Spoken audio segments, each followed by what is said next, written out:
Hey, what's up? I'm KBHD here, and this is the brand new Galaxy S22 Ultra. I've been using it for about 2 weeks now, and I promise you, I'm not going to call this the Note 22 Ultra over and over again in this review. I swear I can make it through this video without making that joke. But really, the bottom line here to understand this phone the best really is like, if you took the name off of this phone, what Samsung is giving you for the money is a Galaxy Note. But the phone that I'm reviewing and using is called the S22 Ultra. Let's get into it. So the word Ultra in Samsung's lineup has basically come to just mean the highest ambitions, the biggest numbers, the best specs, and the most features overall. It's just that now the Ultra name has swallowed up the Note stuff too. So Note used to be that one special edition phone with the squared off design, the flat top and bottom, and the pen built in. Now that's just all wrapped up into Ultra. And the S22 Ultra does not miss a beat with all the Ultra stuff. They're packing in the highest end chip they can. That's the Snapdragon 8 Gen 1 here in the US, with a massive new cooling solution alongside it. The RAM is technically down from last year. The base model has 8 gigs and all the rest have 12.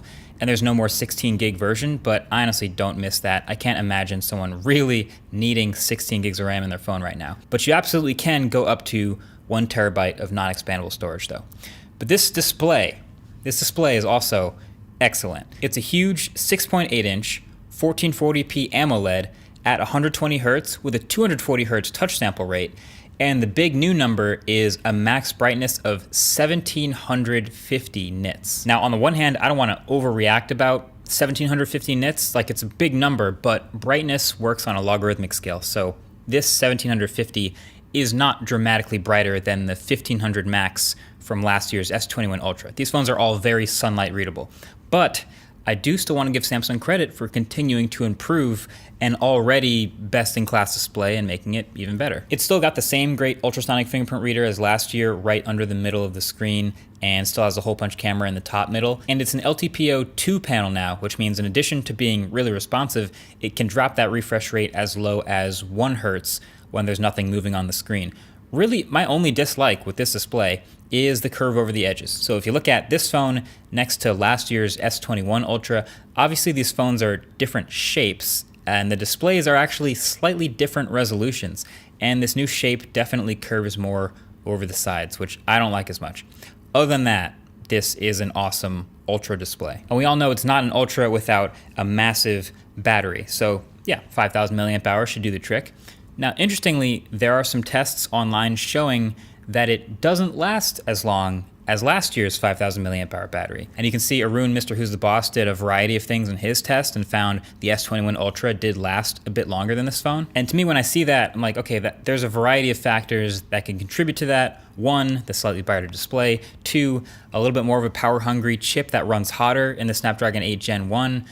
But generally, my battery experience has been very, very good. I actually never killed it in a day, never really got anywhere close, easily ending heavy days with 30-40+% battery left, and could extrapolate about 7 hours of screen on time out of a charge, which is great for me. I know screen on time is different for everyone, but it's been great. Plus on top of that, it does charge a bit faster than last year, up to 45 watt peak charging if you buy that $50 optional brick. So I'm glad they fit that big 5,000 milliamp hour cell in here, despite also adding the S Pen, which takes up a whole column along the inside of the phone. But speaking of that S Pen, that's what's new, the Note stuff. Now, I'm personally not the biggest S Pen user. I think I say this every time I review a Note. Like, I think I signed 1 PDF last week with it, which was really convenient, but you know, I did it once. And I used Samsung's handwriting recognition in the Notes app. Super cool that it works really well and you can search what you've written. And I just enjoy that it still clicks a lot like that. So it is definitely impressive. I still think it's the best stylus in any phone, and it's literally got all the features the last Notes had. Smart Select is nice for screenshots and annotating things. Lock screen quick notes are still super convenient if you use Samsung Notes. And it even still has that long distance Bluetooth connection that lets you use the button on the S Pen to remote control take photos without touching the phone. And the new display brings latency down from 9 milliseconds, which is already pretty good, all the way down to 2.8 milliseconds, which to me basically feels like real time. You know, I'm not an artist who's doing massive drawings or extremely precise sketch work with the pen. It's just casual writing. And so the fact that it uses AI to predict where the pen is going to go and starts drawing those pixels slightly ahead of where the panel's actually registering it, is pretty next level. So to me, this is as close to 1-to-1 as it gets. But at the end of the day, if you see all of this and you're like, I still probably won't really use any of it, then you can just slot the pen right back into the phone and never use it. It's out of the way, and the phone didn't make any sacrifices to include it. So, okay, here's a bunch of other smaller things that I noticed from using this phone every day that you should too if you're planning on getting one. So the speakers are excellent. They get very loud and sound crisp and clear like last year, some of the best in any smartphone, so that's great for watching media. But then the display curving more over the edges than last year makes it worse for watching videos. And then the vibration motor, this is a small thing, but I mentioned it also in the S22 review. They changed the type. So it went from a Z-axis vibration motor to an X-axis vibration motor. Doesn't sound like much, but it changes the way it feels. So it feels just as strong and precise and clean for typing or swiping or holding it in your hand, but it's way less strong when it's on a desk or in your pocket. So I literally miss phone calls with my phone sitting right in front of me vibrating on my desk because I didn't hear it or feel it.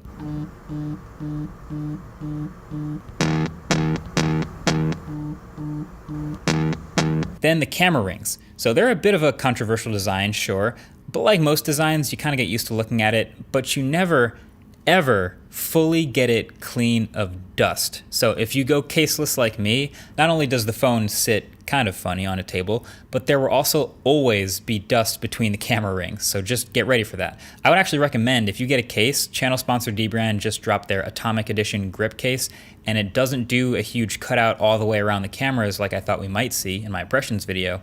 It actually just matches the camera rings and it looks way cleaner, and it's just deep enough to protect the cameras if you drop it. So this is definitely the way to go. You can check it out at the link below.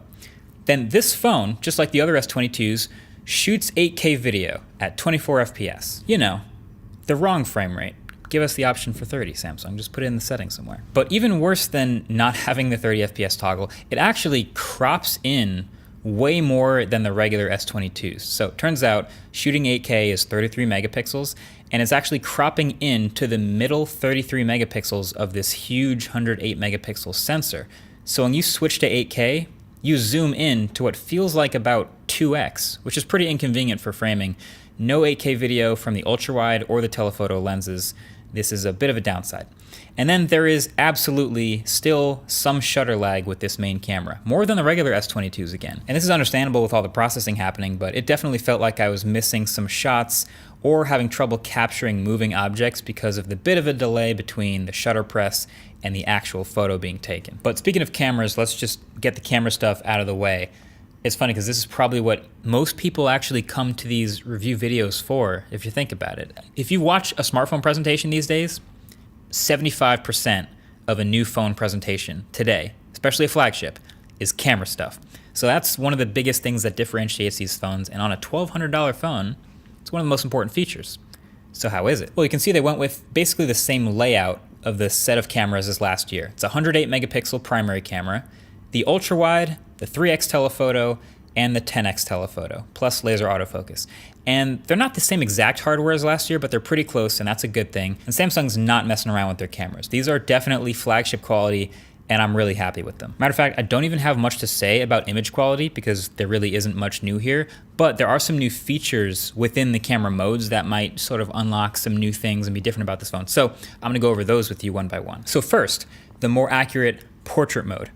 Now, I think I tweeted a couple months ago, sort of ruffled some feathers, but I said something like, Samsung has the best like portrait mode on smartphones right now, and I understandably ruffled some feathers, but I should clarify. Basically what I mean is their cutouts have been the most consistent and the most accurate of portrait modes among smartphones that I've seen. So that doesn't mean the blur is the most natural or the fall off is the most realistic. I just mean they make the least errors with like ears and hair and shirts and stuff. And so this year they're planning on, well, they've announced that they're doing it even better. They've got AI stereo depth mapping for portrait mode that they claim can cut out things as small as a single human hair, which would be cool. It's not exactly accurate, but they say it's better. So I still found it to be really good, but it's definitely not perfect. It still misses some stuff sometimes. But I stand by my statement. These cutouts and depth mapping they're doing is really, really good. The portrait mode shots especially look good with the 3x lens, with people, with pets even, and also with inanimate objects. It still does a good job cutting stuff out. Again, not perfect. You'll pretty much always find some error in every smartphone portrait mode shot, but Samsung does a really good job. I think the 1x portrait shots are good to have, but they don't look as natural. So I hope Samsung works on the naturalness and fall off of the background blur to overall make it the best portrait mode. Then there is night photography, which Samsung has called nightography.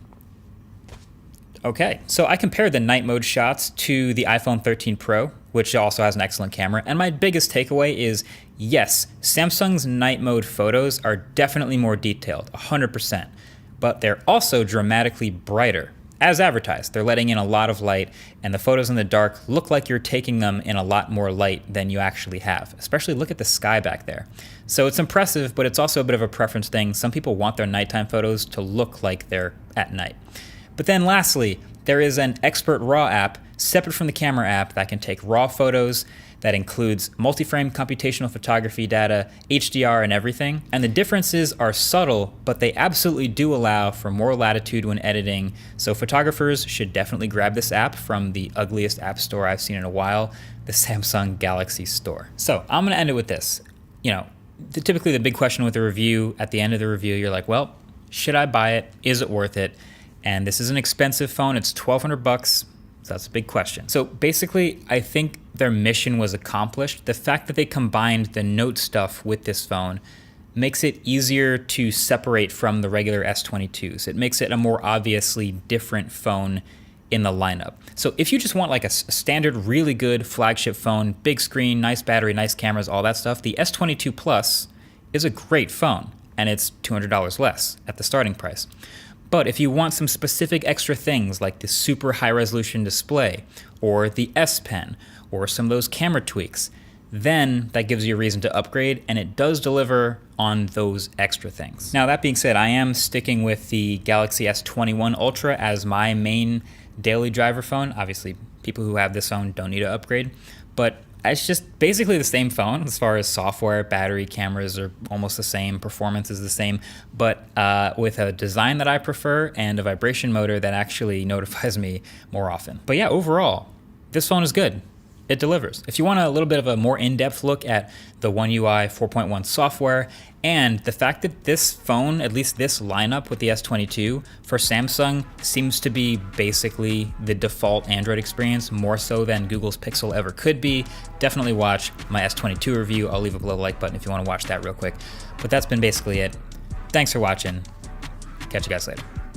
Peace.